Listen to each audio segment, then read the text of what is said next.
Okay, so I want you to have a sheet of paper, your notebook, whatever. This is your list of substances for your biomolecules lab. This is like all the substances that came in your kit. So you have glucose. I want you to write that down. Glucose. You can put down even 1%. You have this stuff called starch. Put that down. That's 1% as well. The percentage isn't so important. You have this stuff called albumin. You have this stuff called mineral oil.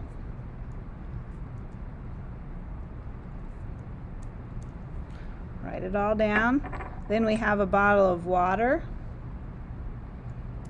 Distilled water. This burette, which is a reagent. You have this stuff called Benedict's solution.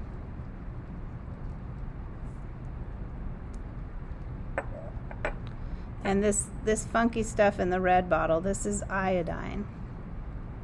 Okay? Plus, we have a bottle of something called an unknown. I'm going to pick, maybe I'll pick a different. No, none of these bottles have anything in them. So we're going to skip the unknown, but we will have we'll have French fry too. This will be a substance from home that we can test. So one of the things we want to do with this list is identify the substances that we will be testing versus the substances we use to do the testing. Okay? So if you look at your lab manual closely, you'll actually see, say if you go to even the very first page here, one of the first things it does is it says, predict the results of the lipids test for the following substances. So you want to test mineral oil to see if it has lipids. Test water to see if it has lipids, and glucose, and albumin, and starch, and your food sample. So all of these things, these are all substances to test for the presence of whatever biomolecule we're testing. And these biomolecules would then be lipids, sugars, starches, or proteins, right? Those are our main substances that we're testing for. These three things down here, you could draw a little dotted line if you want.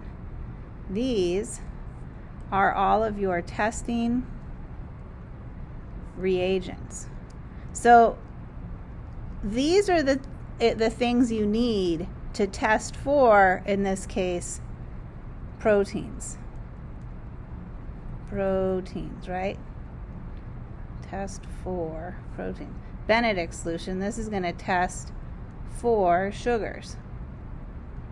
And iodine is going to test for starches. So you want to make sure you keep clear in your head that these are the substances that you will test for the presence of various biomolecules, and these are the substances that you're going to use to carry out those tests.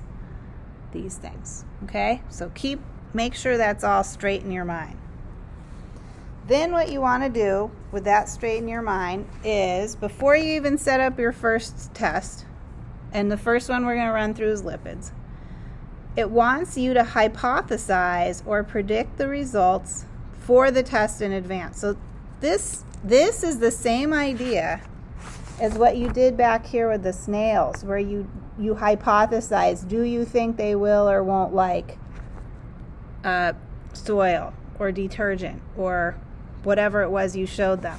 But in this case, you're trying to guess, do I think that mineral oil will give me a positive results for lipids? Yes or no? Yes for the grease spot test or no?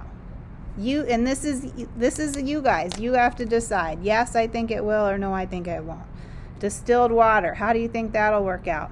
What about glucose? albumin, starch. And then the last thing you want to guess for is for the French fries. This is your food sample. So you, over here, if you want, you can write down, this is French fry. Okay, write that down in that spot there. And this is just where you guess. I think this is what's going to happen. Same thing for this thing that's going to be called the solubility test. You decide, do you think that water and mineral oil will mix together well? That's what it means by this number of layers. Do you think it'll mix well or not?